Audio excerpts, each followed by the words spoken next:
Remember the last time you went to a party? You had conversations with your friends and you talk about things that you like or dislike.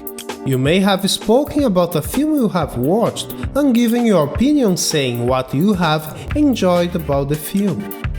You could also have spoken about places that you want to visit and places that you would rather avoid. You were sharing your attitudes, the things you are favorable or unfavorable about. Attitudes influenced our perception about the world, the way we think, and what we do.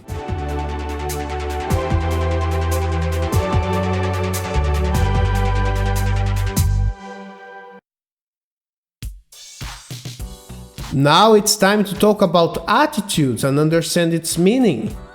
To grow as an individual, sometimes we have to reshape some of our attitudes. To do so, it is helpful to have an understanding about what attitudes are and how they are structured. Let's start with definitions. Let's define two terms. We need to know what attitude is, and you also need to know what an attitude object is. Then, we are going to see their relationship. Attitude covers a number of concepts such as feelings, beliefs, or opinions, and has an influence on the individual's response to an attitude object. An attitude object can be a situation, a person, a consumer product, or any aspects of the self or the world. Attitude is a settled way of feeling or thinking about something. Attitude object is that something you feel or think about. When you have an attitude towards something, this something is the attitude object and can be concrete or abstract. A person has a set of formed judgments, expectations or emotions towards a situation. It has an attitude towards it. The situation is the attitude object.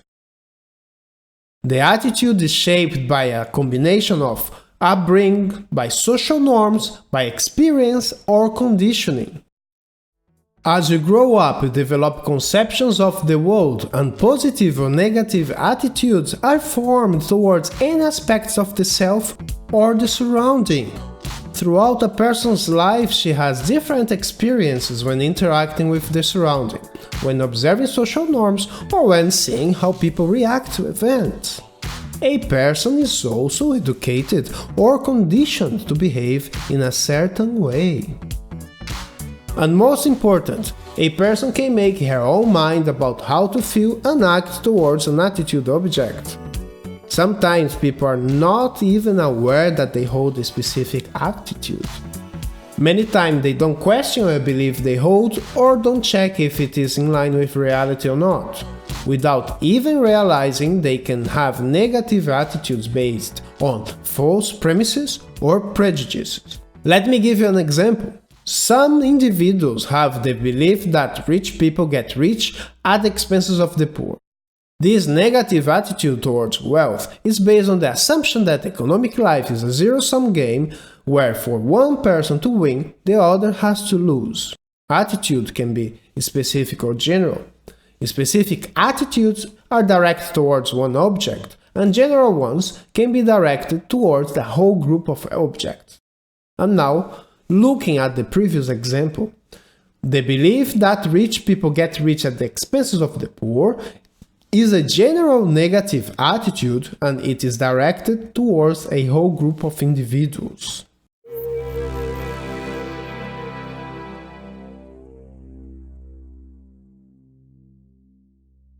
Now that we have an idea about what attitude is, let's talk about responses and how they are categorized. With all we have covered so far, we can see that attitude is like a disposition to respond to a stimuli. For instance, you are in a situation where you interact with an attitude object. You are going to respond to the interaction. Your response can be via thought, feeling, judgment, or action. This can be a positive or negative, verbal, non-verbal, directed towards others or towards oneself, and it could also be explicit or implicit. The approach we are going to take is to divide the responses into verbal and non-verbal, and subsequently divide them into 3 distinct responses: cognitive, affective, or behavioral responses. We are going to explore each of these responses, illustrating it with examples.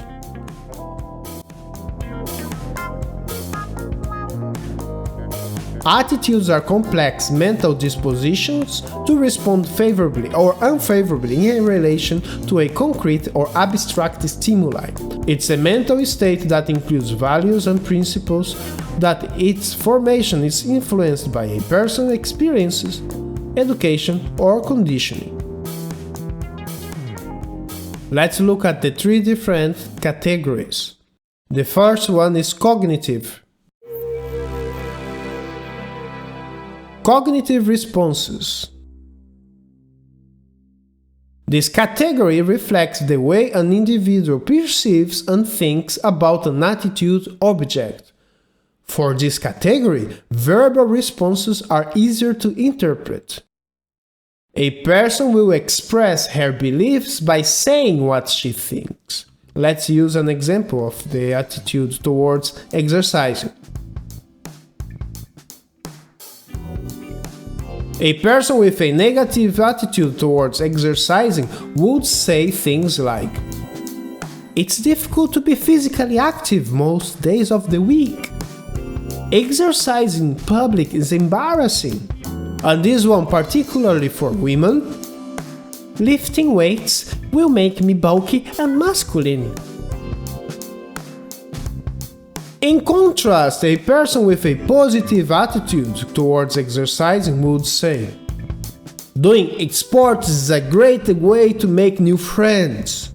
After working out, I feel with more energy. Exercise helps me to be healthy." Now let's look at affective responses. These responses have to do with assessments or judgments of an attitude object. It also has to do with feelings towards it. A person with a positive attitude towards exercise will verbally express interest or admiration. By talking about a sport with enthusiasm, by sharing appreciation for the accomplishment of an athlete, or by speaking positively about a physical activity of his interest. The non-verbal affective response is related to body language, facial expression, or other body reactions, such as heart rate. In this case, negative responses would include disgust, contempt, or anger. Now finally, we are going to cover behavioral responses. These are responses related to inclination, intentions, or actions in relation to the attitude object. A person with a positive attitude towards exercising would say that he or she would engage in sports or is planning to do an workout. A person with a negative attitude would say that he or she would refuse to do a sports match if invited. It would be a verbal response. The non-verbal response is related to if a person engages or not in the act of working out, or if the person reads about the subject or not. Attitudes also vary in strength.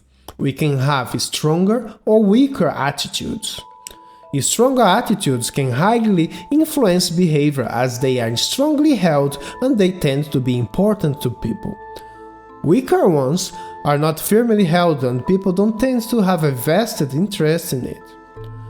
What we have to remember is, the greater the capacity to affect behavior and the more difficult to change, the stronger the attitude is. Now, You must be asking how to distinguish if an attitude is weaker or strong. The Oxford Dictionary defines strength as the ability that something has to resist force or hold heavy weights without breaking or being damaged. As with physical strength, strong people are able to create great resistance, and a strong attitude is difficult to change and has great impact on people's life. To be strong, an attitude has to be durable and impactful. Durability and impactfulness. Let's look at this component. Durability. It has two features: persistence and resistance. Persistence means that the attitude can keep unchanged during a long period of time. And resistance is the attitude's ability to resist attacks or opposition. Now, impactfulness. Impactfulness has two different features: impact and guiding behavior. Impact is the attitude's capacity to influence the way people interpret information and make judgments. And guiding behavior is the attitude's capacity to consistently influence a specific behavior.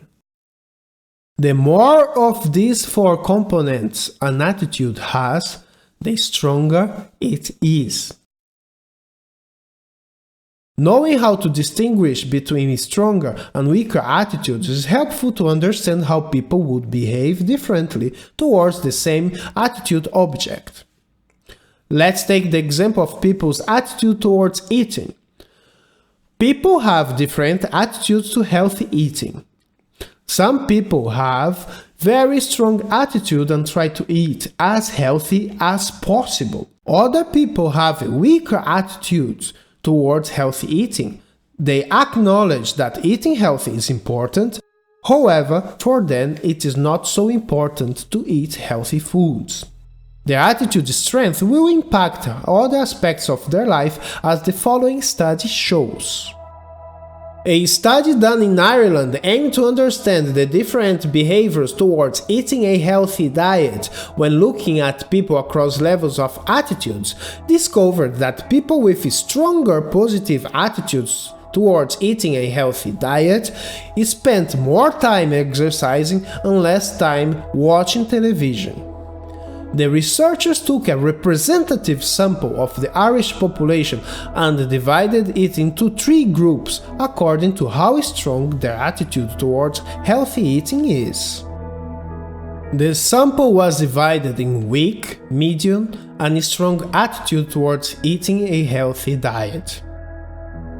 The researchers discovered that people with weak, positive attitude towards eating healthy would rank food first by taste and second by convenience, whereas people with stronger attitude would rank food first by how healthy and nutritious the food is, and last by convenience.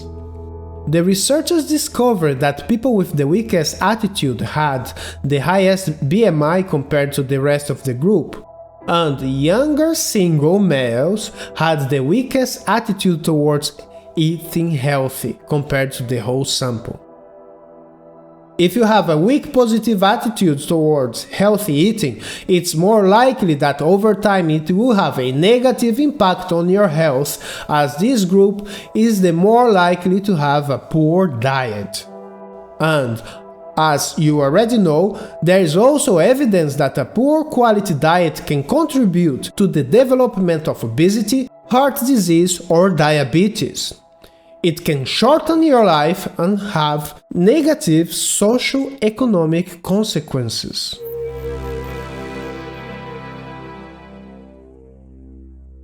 As we were talking about healthy eating, we could see that people with different attitude strengths, they have different behaviors towards healthy eating, and then there are different outcomes as well, and these affect their life in a different way. Now we are going to see how we can predict if the person is going to perform the behavior of eating healthy 100% of the time or not. Attitude is a good indicator of behavior, but it's not the thing that is really driving it, as the correlation between attitude and behavior is not perfect. There are other things influencing behavior on the top of attitude. What connects attitude and behavior is the intention. However, intention is also directed by subjective norm. Subjective norm is the belief that people that matters to us approve our behavior.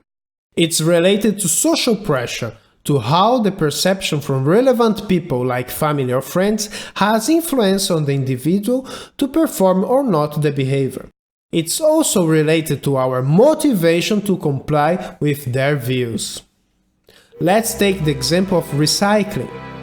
Imagine that we want to understand a person's attitude towards recycling empty bottles. When a person performs an action, she expects that the behavior will produce a desired outcome and that the outcome is important or valuable. If the person has a strong positive attitude towards recycling, she would agree strongly that recycling reduces waste and it's good. The behavior here is the act of recycling empty bottles, and what links the attitude with the behavior is the person's intention. The greater the intention, the more likely is that the person is going to perform the action. Now, the subjective norm here is about how important recycling is to her friends and families, and how motivated the person is to comply with the group's expectations. In this example, we are assuming that there is no barrier for the person to act to recycle bottles. The intention is directed by both the attitude and the subjective norm. If the attitude is strong and the subjective norm is strong, the intention to perform the behavior of recycling empty bottles will be high. This is the theory of reasoned action. The theory of reasoned action proposes that behavior is based on the concept of intention. Intention is the extent to which someone is ready to engage in a certain behavior or the likelihood that someone will engage in a particular behavior. People are more likely to do something if they plan or aim to do it than if they don't. So now we have an idea that for one side, there's the attitude. The attitude has different dimensions, categories, and then we have the behavior, the action itself. In between the attitude and the behavior, there's the intention. The intention is not only directed by the attitude, but by subjective norm as well. And the subjective norm is related to the social pressure and also to our motivation to comply with our social group.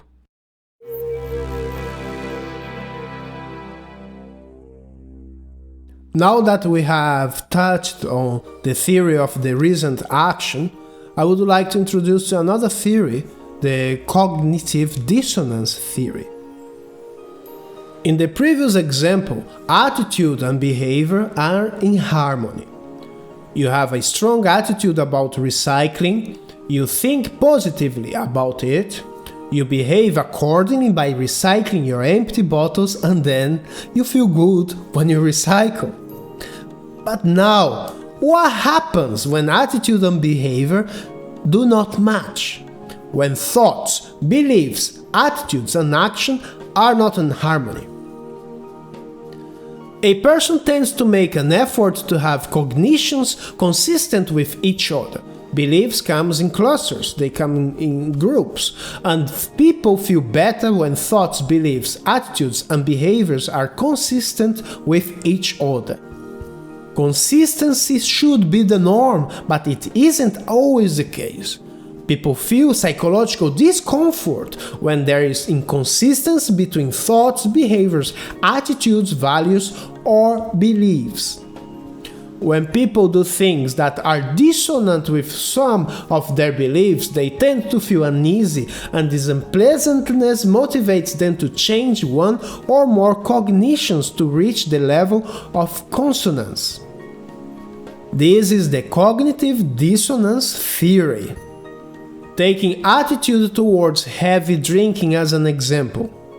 Imagine a person that drinks heavily and wants to change. This person has different attitudes about drinking. From one side, there is the attitude that drinking heavily is not good and should be stopped. And from the other side, there are attitudes that promote it. There is also the social environment where the person is surrounded by heavy drinkers. The cognitive dissonance is created by the knowledge that this person should stop drinking but keeps doing it anyways. There are two competing thoughts. From one side, there is the thought, I shouldn't do it. If I don't stop, it can have severe consequences. And another thought saying,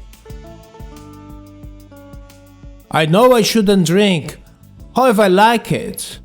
Oh, it's not so bad. These dissonant thoughts create discomfort that motivates the person to do something to reduce the dissonance. Think about the feeling when you do something that you know you are not supposed to do. The feeling that something is not right, so that's the feeling. This is the kind of feeling we're talking about. The greater the magnitude of dissonance, the stronger the unpleasant state is generated. And as a consequence, the higher the motivation to do something to reduce or eliminate the dissonance. If the dissonance exists between two elements, the dissonance can be eliminated by changing either element. We here are concerned with attitude and behavior only. So the first option would be to change the behavior. If I know that I have to do something and I don't do it, I should just start doing it. It's simple. In this case, I should just stop drinking. It can be challenging to maintain it in the long term as there are still present dissonant cognitive and normative elements. So, the first thing would be to change the attitude, to change the belief towards the behavior. It could be done by adding new information consonant with the desired behavior, by identifying the unwanted thoughts and adding evidence that counters it. It can be achieved by researching about the negative effects that drinking causes to the organism. The second step is to change the environment. Only by changing the attitude wouldn't be enough, because there is also present the social element, or the subjective norm. The person could surround him or herself with other people that do not drink, joining a sports club or other activities where alcohol is not desired or accepted. So as we see, if there is a dissonance, and in this case we are focusing only on attitude and behavior, you will find ways to reduce the dissonance by changing either elements, by changing the attitude, and then when you change the attitude, you are able to change the behavior as well. In the middle, between attitude and behavior, as we know, there is intention. And intention is not only directed by attitude, so there is the subjective norm as well. There is the social pressure. Only by changing the attitude it wouldn't be enough, because there is still the social group. The person who drinks only knows people who drink, is surrounded by heavy drinkers as well in this case. So the attitude has to be changed and the environment as well.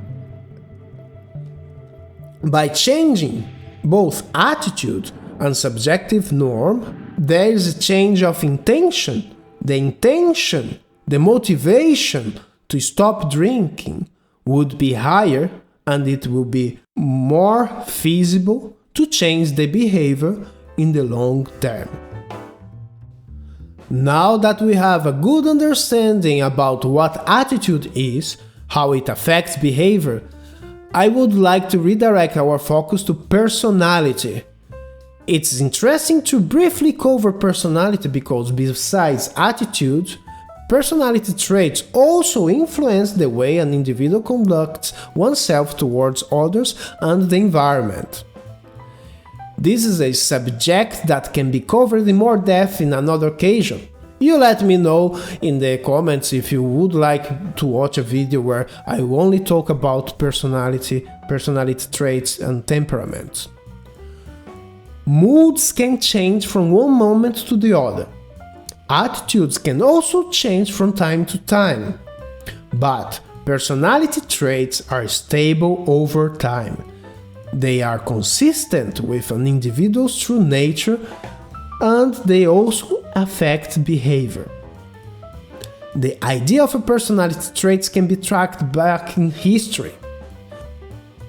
Theophrastus, Aristotle's student, wrote a number of texts describing different moral types. Being an avid observer of human nature, Theophrastus recognized that people coming from the same region and coming from the same socio-economic background have different or very different dispositions. He wrote, "I have always been perplexed when I have endeavored to account for the fact that among a people who, like the Greeks, inhabit the same climate and are reared under the same system of education, there should prevail so great a diversity of manners." Theophrastus wrote character sketches that are timeless, and some of the texts are titled as the shameless, the busybody, the suspicious, or the proud. Here are two characterizations found in his writings. The shameless. A man of this temper is not ashamed to ask a loan to one whom he has just defrauded. The busybody. When the execution of some project is in agitation, he will undertake a part that greatly exceeds his ability. These moral types can be seen as a way to understand different types of personality. Personality is influenced by both genes and environment. Let's explore the nature versus nurture debate. By thinking about personality and its traits, it can make us wonder how much nature or nurture influences the way we are, think, or act. It raises some questions. Why some people are happier than others? Or why some people have more positive views towards life than others? Or even, why people have different personalities at all?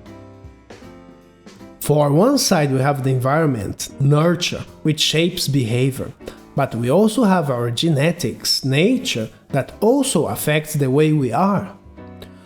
Over time, many people try to answer the question if genes or environment shapes the behavior, and historically there has been two opposite views. One view is called genetic determinism, the theory that human behavior is controlled by an individual's genes. In this view, we are at the mercy of our DNA. In the opposite side, there is the theory that human mind is a blank slate and all of its structure comes from socialization, culture, parenting, or experience. This is the nature versus nurture debate. If genetic determinism is 100% true, there would be little space for autonomy and little reason to search for meaning in life.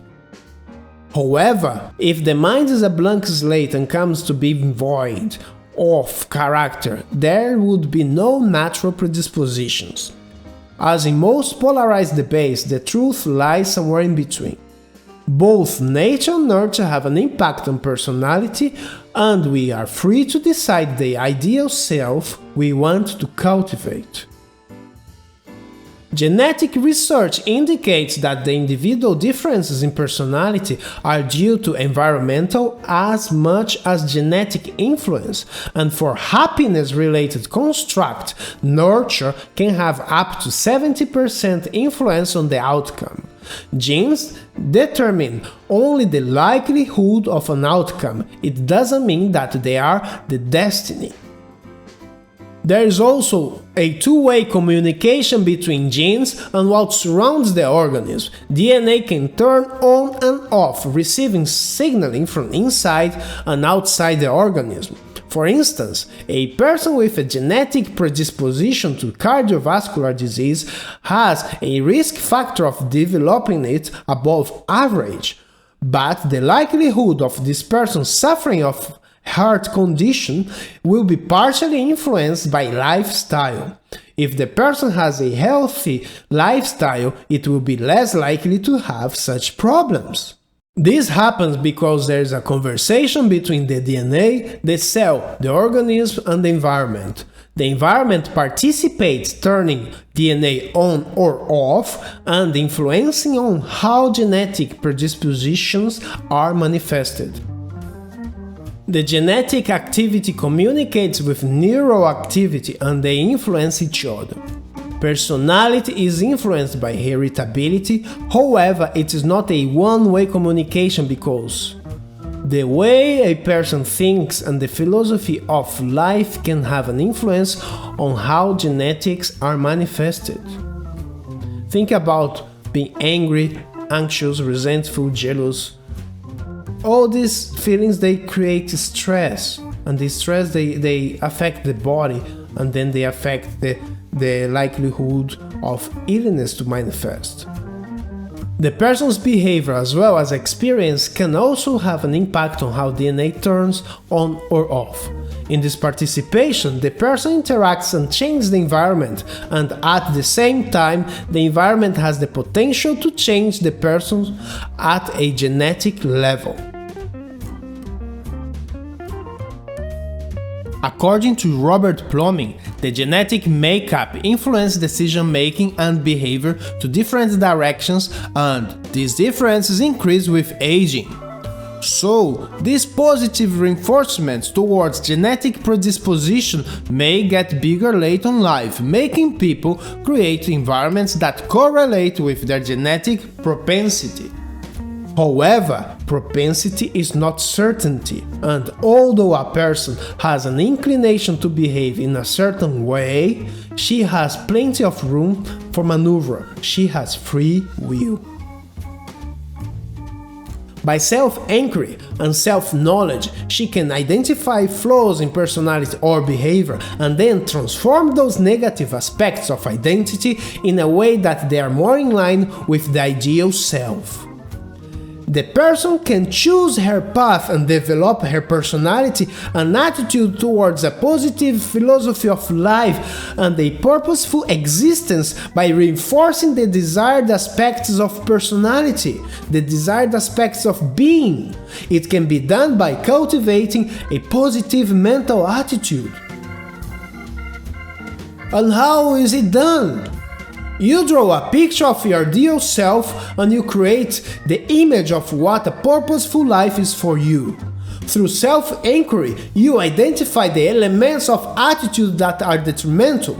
You work on them over time in a way that they are modified or eliminated up to the point that they are no longer problematic. In this way, you actively participate in how your natural inclinations are manifested throughout life.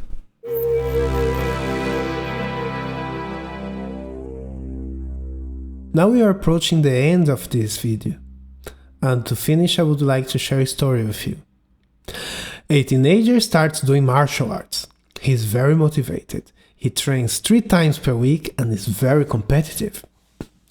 After the second month, his colleagues start praising him. "Oh, you learn so fast. You get things very quickly." And soon, the praises become something like, "You're getting good. You're doing well. You're doing so well." By this time, there is a national tournament coming up, and the norm is that the competitors prepare for the whole year to take part in it. The student goes to his teacher and says, "I want to compete in this tournament." The teacher tells him, "We prepared the whole year for this tournament and the competitors are very well prepared. What do you think about before doing this one, you take part in a couple of smaller ones? This way, we have time to work on some core techniques. What do you think?" And the students say, No, I'm ready. I want to do it. I always win here and everyone says that I'm good. I'm ready." The teachers then say, "Okay, we're going to get you ready," and he puts his name down. The day of the competition, the student is very confident. In a short period of time, he starts from knowing nothing, and now he's competing in the biggest national tournament in his category. And the feedback he gets from his colleagues are very positive. His fight is up. He goes, he fights, he is defeated. He is not only defeated but got a good beating. He had no chance. He gets very upset. He doesn't want to talk to anyone. He doesn't show up in the next class. In reality, he never shows up again. This type of situation happens every day. A person embraces a challenge, tries, fails in the first attempt, and cannot overcome defeat. Let's now focus on only one aspect of this story. Because of an inflated ego and unreasonable expectation, the student couldn't come to terms with defeat when faced with the outcome of his choice. This is a problem with the attitude, the inability to see defeat as an opportunity to get up, learn, and come back stronger. The student didn't take into account that there are other people in the game with their own agenda and that the outcome depends on many factors, including how experienced he and his opponent are. Check my conversation with Susan Wolf, where we talk about when we interact with the world, the outcome of the interaction doesn't only depend on what we want it to be or what we believe it to be. It depends on many factors, especially when there are other participants, each one with his own agenda. And we also use the documentary Grizzly Man as an example.